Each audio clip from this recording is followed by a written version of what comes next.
আল্লাহর একজন বান্দা যুবক সন্তান,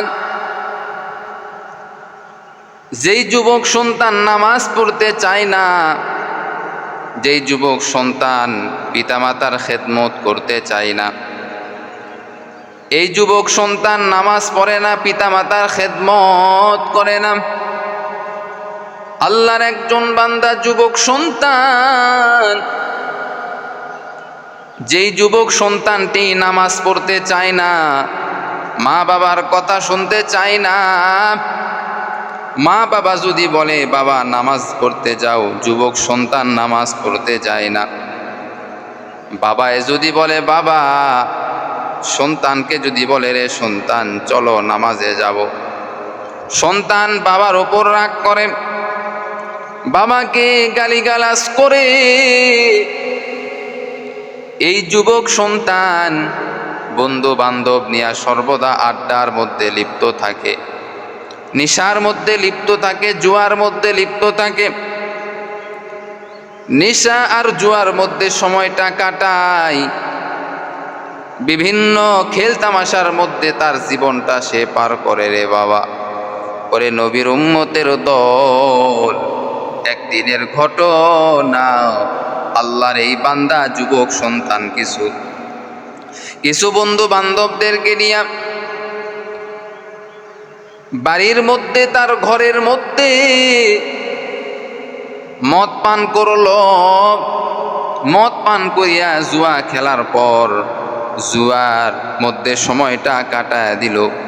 এই যুবক সন্তান সব কিছু এরকমভাবে গুনার মধ্যে অর্ধেক রাত পর্যন্ত গুনার মধ্যে সময়টা কাটায় দিল। যখন অর্ধেক রাত হয়ে গেল, বন্ধু বান্ধব সবাই চলে গেল, বন্ধু বান্ধব আর কেউ তার কাছে নাই।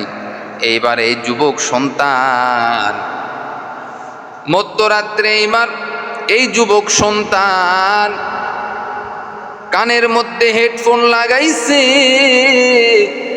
কানের মধ্যে হেডফোন লাগানোর পর এই যুবক সন্তান এইবার গান শোনা শুরু করলো।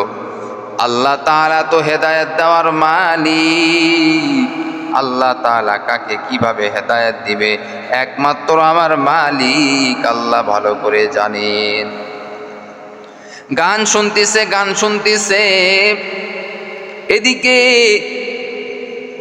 মসজিদে মাইকের আজান শোনা যায়, কিন্তু এই যুবক সন্তান আজানের আওয়াজ শুনেছে, কিন্তু তারপরেও নামাজের জন্য উঠল না, তারপরেও নামাজ পড়ার জন্য উঠল না। আল্লাহর ভয় তার অন্তরের মধ্যে নাই। যার অন্তরের মধ্যে আল্লাহর ভয় থাকবে সে কখনো আজান শোনার পরে কখনো ঘুমাইতে পারে না, আজান শোনার পরে কখনো সে কাজকর্ম করতে পারে না। যার অন্তরের মধ্যে আমার মালিক আল্লাহর ভয় থাকবে, ওই বান্দা কোনোদিন গুনাহ সহজে করতে পারে না। এই যুবক এইবার এমন ভাবে আল্লাহ তাআলা এই যুবককে স্বপ্ন দেখাইতেছে। স্বপ্নের মধ্যে দেখে ভয়ঙ্কর রূপ ধারণ করিয়া আজরাইল আলাইহিস সালাম ভয়ঙ্কর রূপ ধারণ করিয়া, একেবারে এমন ভয়ঙ্কর রূপ ধারণ করিয়া যুবকের দিকে আগাইতেছে। যুবকের জান এইবার কবজ করবে। ওরে নবীর উম্মতের দল, যুবকের সামনের দিকে আগাইতেছে। যুবক বড় ভয় পেয়ে গেল। আজরাইল আলাইহিস সালামকে দেখা মাত্র এইবার এই যুবক যখন আজরাইল আলাইহিস সালামের ভয়ঙ্কর চেহারা দেখতে পাইল, চোখগুলি এত বড় বড়, মুখগুলিও বিশ্রী, এমন অবস্থা যা দেখা মাত্র সকলের ভয় লেগে যাবে। এই যুবকের সামনে যখন আজরাইল আলাইহিস সালাম এমন রূপ ধারণ করিয়া যখন আসলো, যুবক এইবার আজরাইল আলাইহিস সালামকে দেখা মাত্র বড় ভয় পেয়ে গেল। আজরাইল আলাইহিস সালাম হাতটা এবার যুবকের দিকে বাড়াইছে। যুবক বলতেছে আমাকে ছেড়ে দাও, আমাকে আপনি ছেড়ে দেন, আমি আর কখনো গুনার কাজ করব না, আমার জানটা কবজ করিয়েন না, আমি শয়তানের ধোকায় পড়িয়া গুনাহ করেছি, আর আমি গুনাহ করব না, দয়া করিয়া মায়া করিয়া আপনি আমাকে ছেড়ে দেন। আজরাইল বলতেছে, না রে যুবক, না না, আমি তোকে ছাড়বো না। বন্ধু বান্ধবের আড্ডায় পড়িয়া সময়টা তুমি নষ্ট করেছো, কত গুনাহ করেছো, নাফরমানি করেছো। তোমার বড় ভাই, তোমার বাবা, তোমার মা তোমাকে অনেক বুঝাইছে, অনেক বুঝাইছে, হাজার হাজার বার তোমাকে অন্যায় কাজ থেকে বিরত থাকার কথা তোমাকে তারা বলেছে, কিন্তু যুবক রে, তুমি তোমার ভাইয়ের কথা শোনো নাই, তুমি তোমার বাবার কথা শোনো না, তুমি তোমার মায়ের কথা শোনো না। আমি আজরাইল আজকে তোমার জান আজকে কবজ করে ফেলবো। এ যুবক, একটু মনোযোগ সহকারে শুনবারে যুবক। এই যুবকের যখন আজরাইল আলাইহিস সালাম বুকের মধ্যে হাত দিল, যুবক এইবার এমন ভাবে কষ্ট পাওয়া শুরু করলো, মনে হইতেছে সাত আসমান সাত জমিন তার বুকের উপর দেওয়া হয়েছে, এমন অবস্থা। আজরাইল আলাইহিস সালাম যুবকের জানটা এমন ভাবে কবজ করে বের করলো, তার আত্মা, তার রূহটা এমন ভাবে কষ্ট করে বের করলো, তার আত্মা বলতেছে, আমাকে ছেড়ে দাও, আমি আর গুনার কাজ করব না, আমি আর গুনার কাজ করব না। আজরাইল বলে, না না, তুমি অনেক গুনাহ করেছো, তোমার সময় শেষ হয়ে গেছে, তুমি অনেক গুনাহ করেছো, তোমার সময় শেষ হয়ে গেছে। এবারে যুবকের আত্মা আজরাইল আলাইহিস সালাম নিয়েছে হাতের মধ্যে, নেওয়ার পরে এইবার যখন ফজরের সময় হয়ে গেল, এই যুবকের মা বাবা ভাই বোন সকলে যখন এই যুবকটাকে ডাকতে গেল, ডাকার পর তাকে এই যুবক ইন্তেকাল করেছে, ইন্তেকাল করেছে। এই যুবক এবার ইন্তেকাল করেছে, দেখা মাত্র ভাইও কান্না করে, মাও কান্না করে, বাবাও কান্না করে, বোনও কান্না করে, সকলে বলা শুরু করলো, এ তো এত গুনাহ করেছে, গুনাহ করেছে, মদ পান করেছে, নিশার মধ্যে সময়টা কাটাইছে, জুয়া খেলেছে, নিশার মধ্যে জীবনটা নষ্ট করেছে, এর আত্মা তো ভালো কখনো হতে পারে না।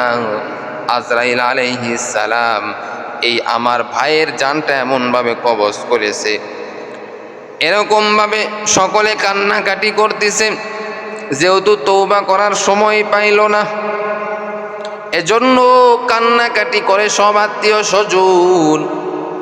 এদিকে এই যুবকের আত্মা এই যুবকের ভাই বোন এবং মা বাবার কাছে গিয়া বলতেছে, আমাকে তোমরা বাঁচাও, আমাকে তোমরা বাঁচাও, আমাকে তোমরা বাঁচাও, আমি অনেক কষ্টের মধ্যে রয়েছি, কিন্তু এই যুবকের আত্মার কথা কেউ তো শুনতে পাবে না।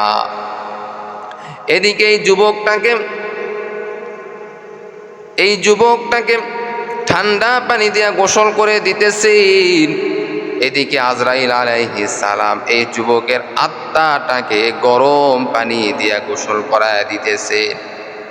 এরে নবীর উম্মতের দল, আজকে যুবকরে তুমি কত অন্যায় করো, কত নাফরমানি করো, তুমি মনে করেছো এইভাবেই তোমার জীবন তুমি পরিচালনা করবা, শেষ করবা, না না, এরপরে একটা জীবন আছে রে যুবক, আলমে বরজখের জীবন। ওরে আল্লাহর বান্দা, আলমে বরজখের জীবন, কবরের জীবন নিয়ে তুমি টেনশন করো না। ও যুবক, আজকে কত অন্যায় করবা, কত নাফরমানি করবা, পিতামাতাকে কত কষ্ট দিবা, তুমি শুনিয়া রাখো, তুমি তোমার মা বাবাকে যতটা কষ্ট দিবা, তার থেকেও কোটি কোটি গুণে বেশি কষ্ট তোমার সন্তান তোমাকে কিন্তু দিবে। এবার এই যুবকের আত্মীয় স্বজন বড় কান্নাকাটি করতেছে, কারণ এই যুবকটা এত গুনাহ করেছে, নাফরমানি করেছে, তওবা করার সময় পায় নাই, তার মৃত্যু হয়ে গেছে। তাকে সকলে ঠান্ডা পানি দিয়ে গোসল করাইতেছে, এদিকে আজরাইল আলাইহিস সালাম তার রূহটাকে গরম পানি দিতেছে, তার রুহের উপরে গরম পানি দিতেছে, এবং এই রুহটা চিৎকার করিয়া আওয়াজ দিতেছে, কে আসো আশেপাশে, আমাকে বাঁচাও, আমাকে বাঁচাও, আমি বড়ই কষ্টের মধ্যে রয়েছি। কিন্তু রুহ যতই চিল্লাচিল্লি করুক না কেন, কেউ তার চিল্লাচিল্লি শুনতে পাবে না। আরে আল্লাহর বান্দা, এবার সবাই মিলে যখন এইবার এই যুবকের লাশটাকে নিয়ে যখন কবরের মধ্যে যাবে, কবরের মধ্যে রাখলো, রাখার পরে এবার আজরাইল আলাইহিস সালাম এই যুবকের আত্মার পায়ের মধ্যে শিকল লাগায়া দিল। যুবকের আত্মার পায়ের মধ্যে শিকল লাগায়া দিল। শিকল লাগানোর পরে আত্মাটাকে টানা শুরু করলো। টানতে টানতে কবরের মধ্যে নিয়ে আসবি। আত্মা বলতেছে, আপনি আমাকে ছেড়ে দেন, আমি কষ্ট সহ্য করতে পারতেছি না। আজরাইল আলাইহিস সালাম বললেন, এ বদলোকের আত্মা, তুমি কি জানো না দুনিয়াতে যারা বদ আমল করে যাবে, খারাপ আমল করে যাবে, তাদের অবস্থা এমন হবে, এর থেকেও বড় ভয়ঙ্কর হবে। এই বলিয়া আজরাইল আলাইহিস সালাম ওই আত্মাটাকে এমনভাবে শিকল দিয়া টানা শুরু করলো। টানতে টানতে এই আত্মাটাকে টানতে টানতে এমনভাবে কবরের মধ্যে নিয়ে আসলো। কবরের মধ্যে নিয়ে আসার পরে এইবার এই আত্মাটা ওই যুবকের বডির মধ্যে দিয়া দিল। যুবক এইবার জিন্দা হয়ে গেল। আজরাইল আলাইহিস সালাম বলতেছে, রে যুবক, তোমার বন্ধু বান্ধব আজকে কোথায়? যেই বন্ধু বান্ধব তোমাকে বাঁচাইছে, টাকা পয়সা দিয়া তোমাকে হেল্প করেছে, বিভিন্নভাবে তোমাকে সহযোগিতা করেছে, আজকে যেই বন্ধু বান্ধবরা কোথায়? তোমার ওই বন্ধু বান্ধবরা তো আজকে তোমাকে কেউ বাঁচানোর জন্য আসতেছে না। এই কবরের মধ্যে কেউ তো তোমাকে বাঁচানোর জন্য আসতেছে না। ও যুবক, এজন্য তুমি বন্ধু বান্ধব করিয়া কোনো লাভ করতে পারো নাই। যদি ওই বন্ধু বান্ধবের সঙ্গে সময় না দিয়া যদি নামাজের মধ্যে সময় দিতা, যদি কোরআন তেলাওয়াত শিখতা, যদি পিতামাতার খেদমত তুমি করতা, ও যুবক রে, আজকে তোমার কবরটা জান্নাতের বাগান আল্লাহ তাআলা বানায়া দিত। যুবক এইবার আজরাইলকে বলতেছে, ও আল্লাহর ফেরেশতা আজরাইল, আপনি তো আমার জানটা কবজ করলেন, কষ্ট করিয়া কবজ করলেন, আমার দেহ থেকে আমার রূহটা এমনভাবে আপনি বের করেছেন।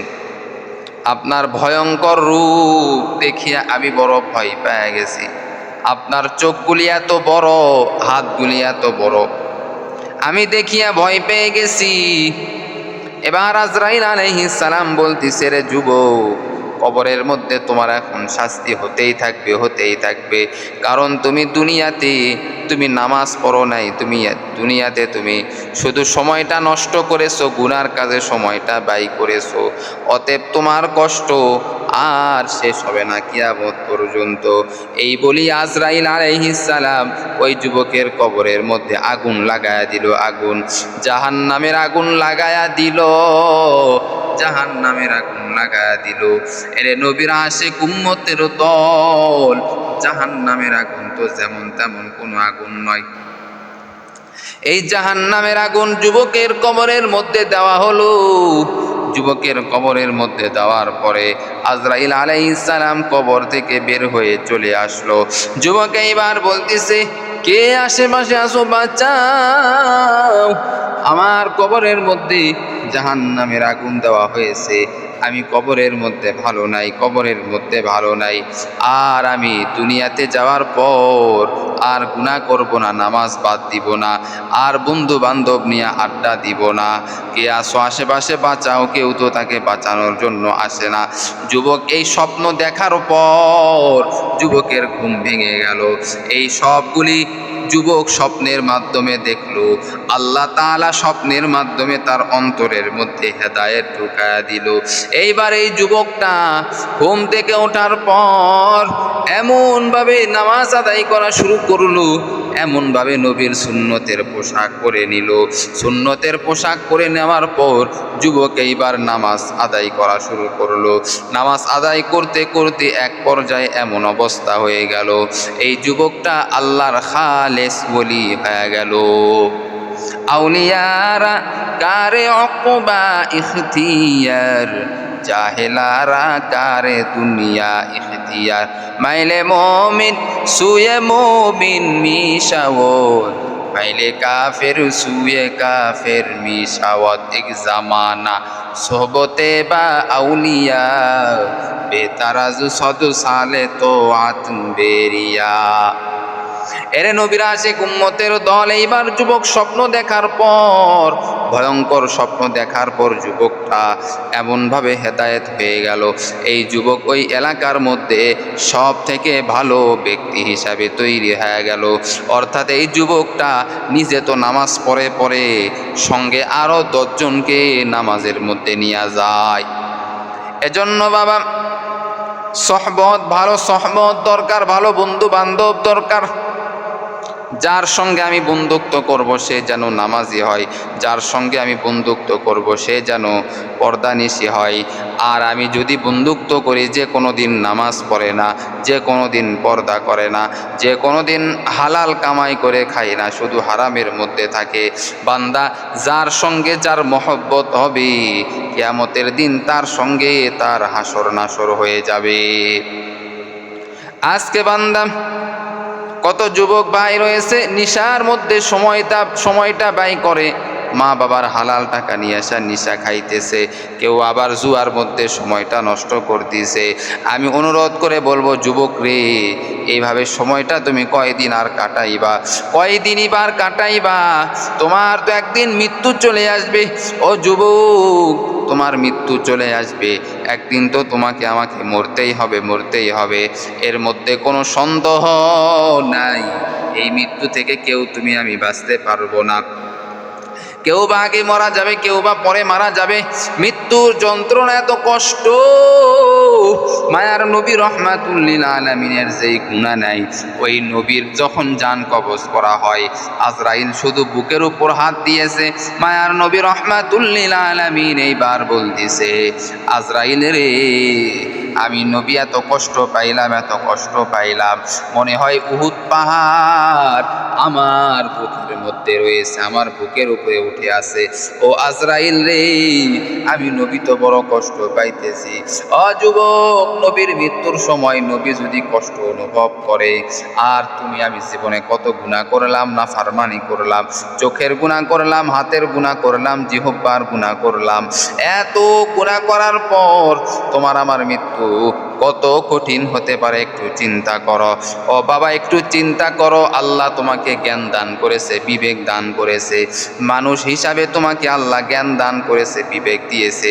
যেই জ্ঞান আর বিবেক হিন্দুদেরকে আল্লাহ পাক রব্বুল আলামিন কোনো পশু পাখিদেরকে দেয় নাই, শুধুমাত্র মানব জাতিকে আল্লাহ জ্ঞান দিয়া দিছেন। আর আল্লাহ বলেন, এই মানব জাতি হলো শ্রেষ্ঠ জাতি, ওয়ালাকাদ কাররামনা বানি আদম। আল্লাহ বলে, এই মানুষ জাতি যদি নেক আমল করে, সব থেকে শ্রেষ্ঠ আমি আল্লাহ বানায়া দেই। আর যদি মানুষ হওয়ার পরেও এই বান্দারা যদি গুনাহ করে, আমি আল্লাহ এই বান্দাদেরকে পছন্দ করি না, এবং তার জন্য জাহান্নামের কঠিন আযাব রয়েছে। এজন্য বড় চিন্তা ভাবনা করে আমাদেরকে চলতে হবে। মৃত্যুর কষ্ট বড় ভয়ঙ্কর, বড় কষ্টদায়ক। মৃত্যুর পরে আলমে বরজখ, কবরের জীবন আরও কষ্টদায়ক। কবরের জীবনের থেকে হাসরের জীবন আরও কষ্টদায়ক। হাসরের জীবনের থেকে জাহান্নামের জীবন কোটি কোটি গুণে বেশি কষ্ট। এই কষ্ট থেকে বাঁচার জন্য আমাদেরকে সৎ আমল করতে হবে। আল্লাহ কবুল করুক, সকলেই বলি আমিন।